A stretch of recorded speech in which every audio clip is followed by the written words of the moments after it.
day 199 of the cut, day 197 of the cut, bench day Monday didn't happen, or at least it didn't get vlogged because diet brain kicked in, and I forgot to pack fresh camera batteries, so we didn't get to film anything.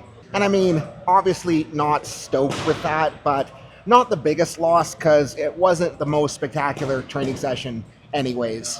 Bench itself went, I mean, like half decent, got 345 for 7, which is pretty good considering the diet circumstances, but holy freaking shit did I fall flat on my face with everything else. And with this week being week 3 of the wave, I should be expecting a pretty heavy degree of fatigue on that week 3, but the expectation is to still be able to progress in spite of the fatigue state. And if I'm unable to progress on that 3rd week, that tells me that I screwed something up somewhere along the line. Thinking about it, the main culprit of that screw up is on week 2, especially on that bench day. I think I just got too excited with how good things felt and ended up overcooking her probably more than a little bit. Like that 160-pound dumbbell press may have had a little bit to do with the situation. With today being deadlift day, priority is not totally shittering myself so I can still get a decent squat in to finish out this wave on Saturday. Next thing I need to start thinking about is making sure that on the next wave, I'm having a little bit more restraint on weeks 1 and week 2 specifically, just so I can stretch out the progression over the 3 weeks. And the last thing that I'm gonna start thinking about a little bit harder is probably toning down my accessory lift selection a little bit, just so that the movements I'm doing are still gonna be productive, but they aren't gonna totally leave me feeling like I'm gonna die. And I mean, I am kind of in uncharted territory with this diet right now because this is the leanest I've ever been as a powerlifter by far. I've never pushed calories this low, and I feel like an idiot for acting surprised by this because it really shouldn't surprise me that I can't get away with the shit that I could at 5,000 calories a day when I'm on 1,500. Anyways, goal here for the pulls is to, well, do my best to do my best. And depending on how that feels, we may make some modifications to secondaries and accessories, but we'll wait to see how the pulls go before we make any decisions there.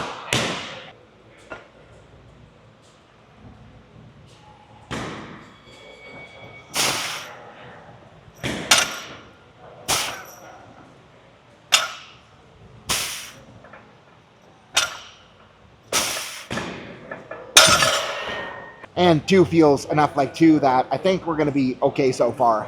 Also, somebody in here managed to break my deadlift jack, so we're back to doing it the old-fashioned way for the plate loading.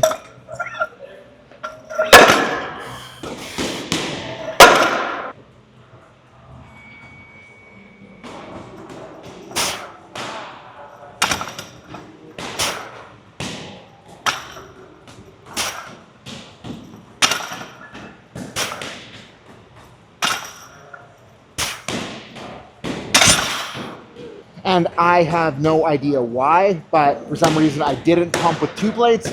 So I was like, let's try not pumping with 3, and it felt okay enough that I think we're gonna try not pumping again with 4. Never mind, first work set is supposed to be 505, so we're just gonna go straight there.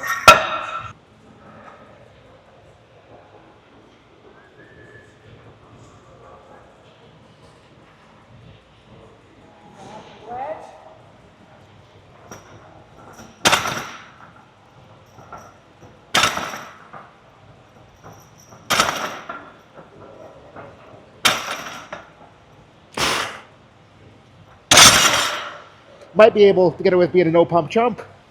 Like, shockingly assertive right now, so maybe being skinny is gonna pay off. So we'll see if we can keep her going with 545, aiming for a triple here.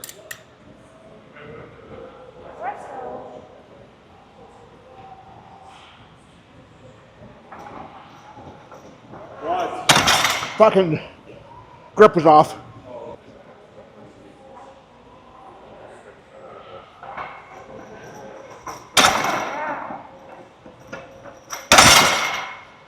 And not gonna lie, thumbs are definitely a little bit more sensitive week 2 on the kabuki bar than they were week 1. Anyways, 575 top set, supposed to be a 1+ here, so we'll see how well we can make the first one move before we decide on those bonus reps.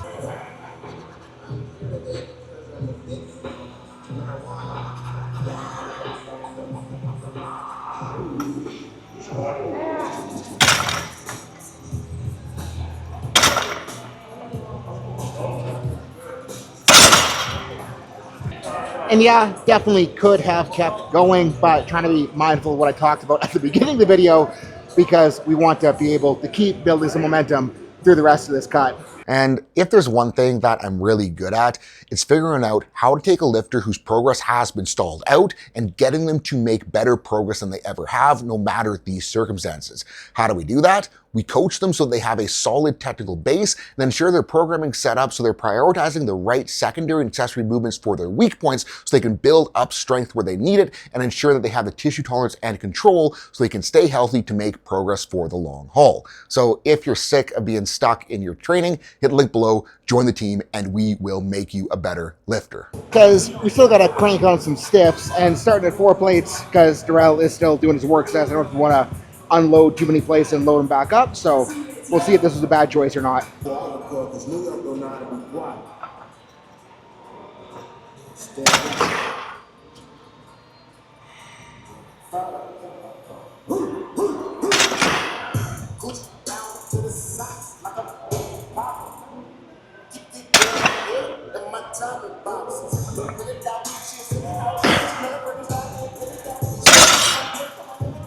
I mean, felt a little bit heavy, but I think we're going up.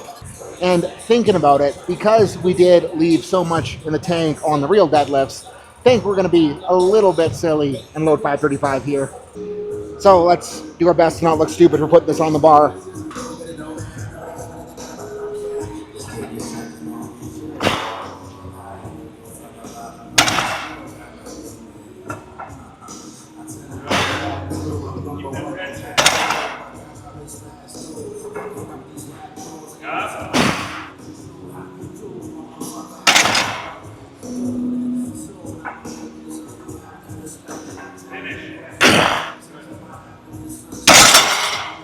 Woo! Yeah, okay with that chug. And to reiterate what I always say about stiff legs, hopefully it was very clear how the sticking point that shows up in the mid-range is the exact same as the sticking point on my comp deadlift, so I'd expose it harder with the stiff leg, my ability to grind through it. When I do have legs, the comp pull should go up. And if there was one thing that I definitely did go out of pocket on and screw up last week, it was squatting on this guy if we're going focus. And part of me wanted to say screw it and skip out on the pitch shark squats this week. But I mean, I really actually like this thing, so I don't want to skip it. And all I need to do is not make the same mistake again here. If you're wondering what that mistake was, it was trying to compete with the bodybuilder I was working in with, who was squatting 6 inches higher than me and not use his quads at all. So we're going to just make sure we hold ourselves to a standard of high effort, but not do anything silly to produce that effort. And that plan may be foiled because Joel just informed me that he is coming over here to join me after he's done with his leg extension. So we'll feel out 6 here to get a feel for the situation and then make smart choices on the way up. Oh, I fucked up. I loaded the plates without realizing that the machine isn't in the latch, so it's like way too freaking low. And they'll just like lengthen the chain and then stand it up and rack it. I think I can manage this. It's only 6 plates. Oh God, this is so low. I should be fine. Way to embarrass me in front of the vlog. I did not need Niana's help. That was all me, FYI. Anyways, real feeler set here.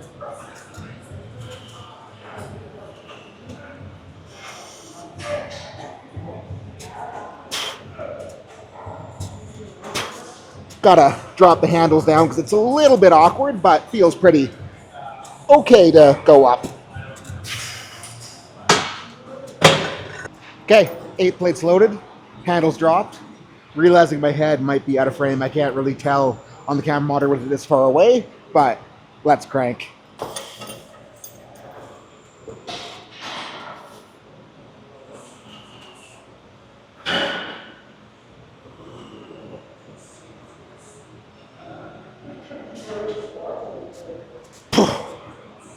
I actually might be in better shape for this than I was anticipating.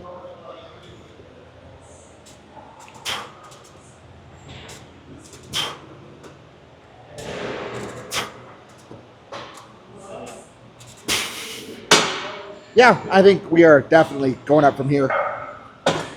So screw it. I think we're loading 10. And Joel isn't in frame, but he's standing behind me, so better not fuck this up.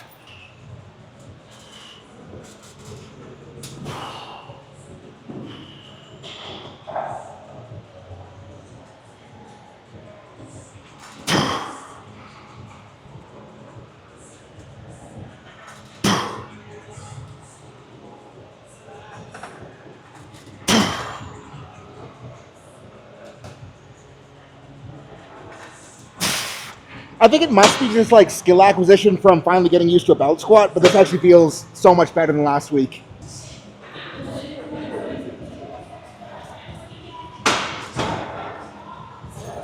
Still squatting high. Things don't change.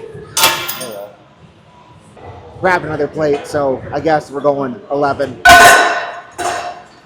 Anticipating that we'll need to go for a decent crank here, but if it does feel okay, we'll go up again just to show up Joel.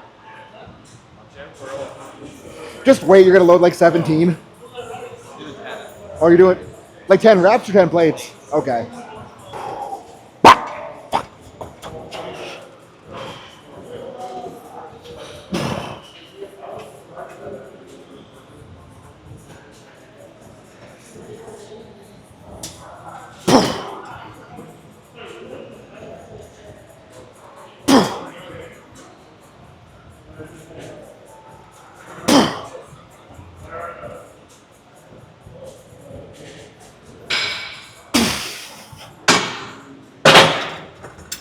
Undecided on whether or not I should go up after that. Because on one hand, that felt probably better than last week, but on the other hand, I still have to squat on Saturday. What I'm thinking is I would rather wonder if I left more in the tank than come Saturday and wonder if I should have left more in the tank. So we're moving on. And sharing this thing with Darrell today, and he's got a shit ton of band tension on, so we're probably going to embarrass ourselves here.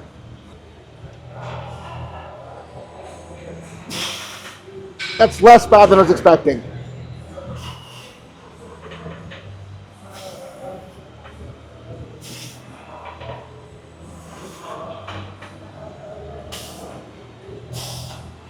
Darrell just went 5, and I'm not sure if I'm that brave, so we'll pull it down to 4. If you guys have been watching the vlog for a while, you'll probably remember when we used to do these at TSE on the actual 45-degree extension, and like, if I can stay within a plate of Darrell, doing pretty okay, so let's do our best to stay within a plate of Darrell here.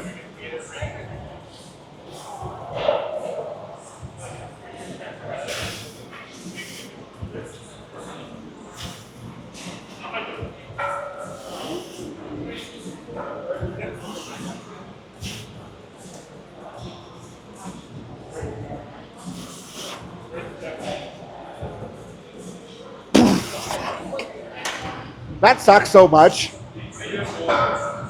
I don't think I had more. Like, that was... I would have failed a third of the way up. Well, because I'm just fighting for my life the whole time. And Darrell just went 6 plates, so I guess we gotta try 5. As usual, big crank here.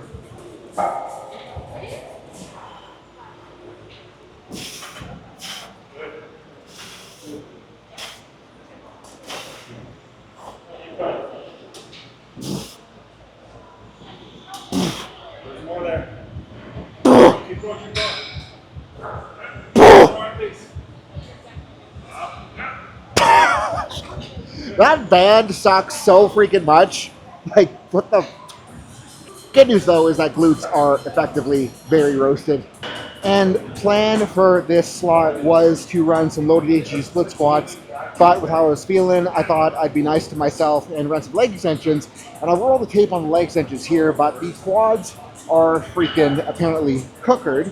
So I think we're going to go bodyweight HG split squat on the prime wedge, lube up the knees, lube up the hips, feel good. So we'll walk to the other side of the gym for that. Because I mean, in terms of creating growth and strength, doing something pushed a little bit harder is going to be more, better for me. But doing something that makes shit feel good and make sure that I'm able to control and access range of motion well is going to set me up better for Saturday.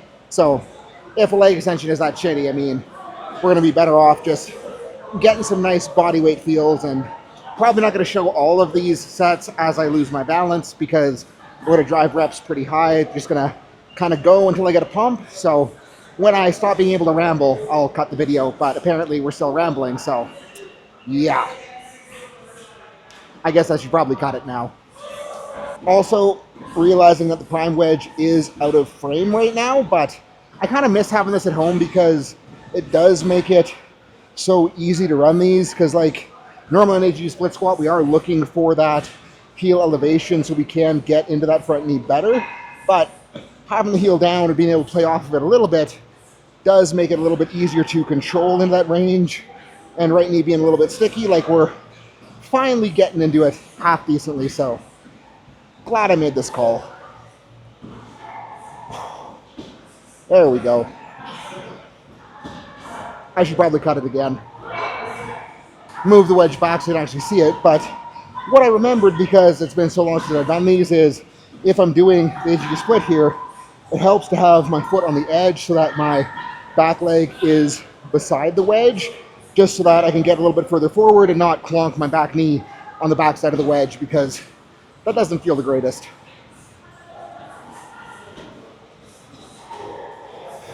Should cut the video again. And quad pump is freaking pumping at this point. Gonna try to get into righty a little bit better right off the hop this time. And it's looking more decent. Still not great, but more decent. Slightly less terrible.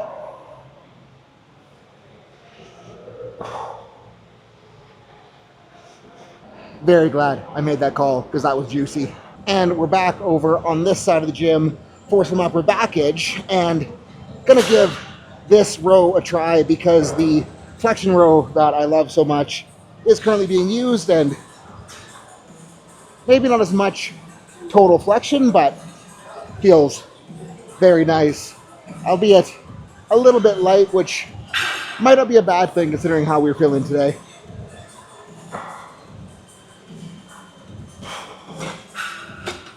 Gonna slap another plate on. Maybe two. And we're about to find out if putting 2 extra on was a bad decision or not.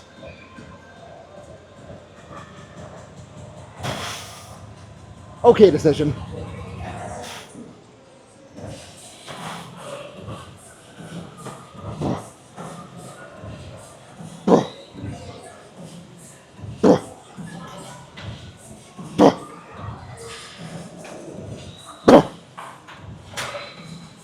Wasn't able to like go into flexion as much as I would have loved there, but the lat feel I got was pretty freaking fantastic, so we'll run another set. Now that I know what to expect here, we'll see if we can get a little bit more roundy round going. Okay, large crank incoming. Making sure to let go. Yeah, that's the spot.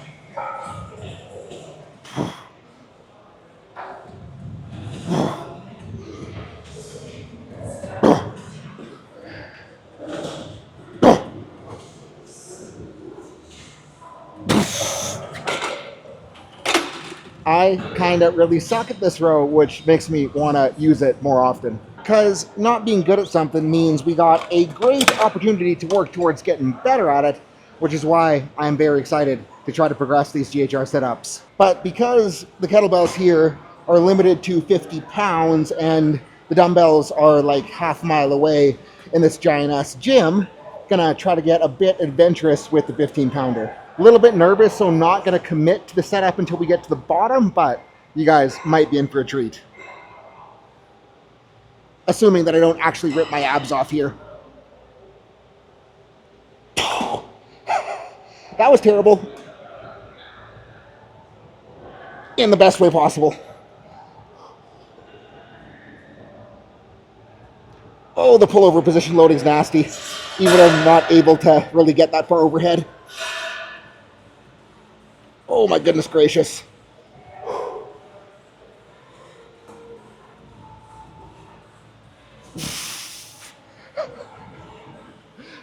I am not going to go that aggressive on the next set because that was very intense where the old abdominal tears are. But I would argue that that's a good thing because if we can work towards being able to touch that range of motion more effectively, where the old abdominal tears are should, you know, get more stronger again. I'm thinking to make the lever a little bit shorter, going to kind of go above the head versus all the way back. So it's a little bit more aggressive than on the chest, but not full nasty. And that is still plenty gross.